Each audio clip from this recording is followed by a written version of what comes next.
الشاي فاتح بخمس محافظات في الأردن.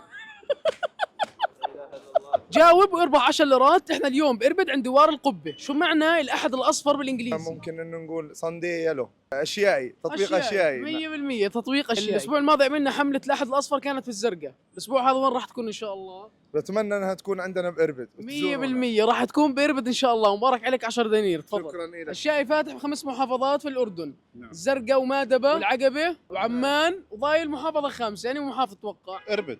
سهلة اللي احنا فيها. مبارك عليك 10 ليرات يا كبير. طب تعرف ميز عن تطبيق الشيائي؟ ما طلبتش منه ولا مره، بس انا اللي بعرفه انه هو بالسعر ذاته بدون توصيل، هيك هذا اللي بعرفه. والله ممتاز. وهي 10 ليرات من الشيائي يا كبير. انا مسامحك فيها وربحها لحدا ثاني. الله يجزيه الخير يا اخوان. الاحد الاصفر الاسبوع الماضي في اي محافظة كان؟ اتوقع بالزرقاء. الاسبوع هذا وين راح يكون؟ يعني احنا بإربد، اكيد راح يكون بإربد. والله 100 ممتاز سهل. تفضل 10 ليرات. مبروك يا كبير. بالاحترام. وانتم يا جماعة حطونا تحت بالكومنتات وين تتوقعوا الاحد الاصفر الاسبوع الجاي.